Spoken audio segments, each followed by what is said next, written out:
اللهم آمين. الحمد لله رب العالمين والصلاة والسلام على حبيبه محمد وأصحابه أجمعين.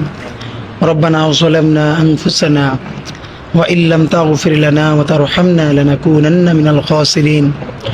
ربنا آتنا في الدنيا حسنة وفي الآخرة حسنة وقنا عذاب النار.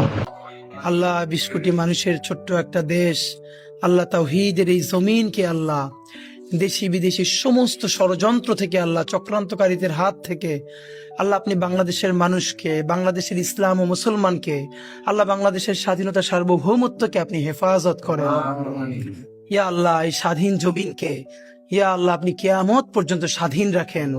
আল্লাহ আমাদের সার্বভৌমত্বকে অটুট রাখেন। মাবুদ, বাংলাদেশকে স্বাধীন করতে গিয়ে ইয়া আল্লাহ গত 100 বছরে যত মানুষ আল্লাহ লড়াই করেছে, সর্বশেষ আল্লাহ জুলাই গণ অভ্যুত্থানে আমাদের যত ভাই বোন, আমাদের বন্ধু শহীদ হয়ে গেছে, আল্লাহ প্রত্যেককে আল্লাহ আপনি জান্নাতুল ফেরদাউসের মেহমান বানায় দেন। আমাদের আহত যত ভাই বোন আল্লাহ চিরতর অন্ধ হয়েছে, পঙ্গু হয়েছে, আল্লাহ প্রত্যেকের উপর আপনার খাস রহমত নাজিল করেন। হে আল্লাহ, একটা নতুন বাংলাদেশ বিনির্মাণের আকাঙ্ক্ষায় আল্লাহ যারা দিন রাত পরিশ্রম করছে, একটা দুর্নীতিমুক্ত রাষ্ট্র গড়বার স্বপ্ন দেখছে, ইয়া আল্লাহ এই ছোট্ট দেশটায় আল্লাহ মানুষ নিজের জানের চেয়েও নিজের দেশকে ভালোবাসে। আল্লাহ একটা দুর্নীতিমুক্ত দেশ গড়বার তৌফিক এবার আপনি আমাদেরকে দান। আল্লাহ সমস্ত ধরনের অন্যায় মুক্ত একটা ইনসাফের বাংলাদেশ গড়বার তৌফিক দেন। আল্লাহ আমাদের স্বাধীনতা সার্বভৌমত্বের প্রতীক, আল্লাহ আমাদের সকলের রাজনৈতিক অভিভাবক আল্লাহ বেগম জিয়া, আল্লাহ উনি আমাদের স্বাধীনতার শির দ্বারা। আল্লাহ আমরা যখন বুঝতাম না, পুরো বাংলাদেশে একজন মানুষ যদি স্বাধীনতার পক্ষে আল্লাহ মেরুদণ্ড সোজা করে দাঁড়িয়েছিলেন, উনি আমাদের বেগম জিয়া। আল্লাহ উনি চরম অসুস্থ অবস্থায় আছেন। আল্লাহ আমাদের প্রাণের অভিভাবক বেগম জিয়াকে আল্লাহ আপনি সুস্থ করে দেন। আল্লাহ বাংলাদেশের সামনে আরো কঠিন সময়, এই কঠিন সময়ে ওনার বেঁচে থাকা খুব দরকার।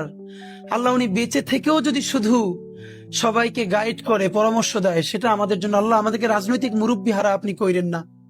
আল্লাহ উনি বাংলাদেশের দল মত নির্বিশেষে সকল মানুষের রাজনৈতিক অভিভাবক। আল্লাহ উনি আমাদের স্বাধীনতা সার্বভৌমত্বের অভিভাবক। আল্লাহ বেগম জিয়ার উপরে আপনার খাস রহমত নাজিল করেন। হে আল্লাহ তার সমস্ত গুনাহগুলো মাফ করে দেন। হে আল্লাহ তাকে পরিপূর্ণরূপে সুস্থ করে দেন। আল্লাহ বেগম জিয়া তো একদিন অবশ্যই আপনার কাছে যাবে, কিন্তু বাংলাদেশ একটা স্থিতিশীল পর্যায়ে গেছে। আল্লাহ স্বাধীন সার্বভৌম একটা দেশ হিসেবে দাঁড়িয়ে গেছে। উনি যে লড়াইটা করেছিল, সেই লড়াইয়ের ন্যূনতম একটা ফসল ঘরে তোলা পর্যন্ত আল্লাহ ওনাকে নেক হায়াত দিয়ে দেন। আল্লাহ ওনার উপরে খাস রহমত নাজিল করেন। অতি দ্রুত ওনাকে শেফায়ে কুল্লিয়া আজেলা দেন।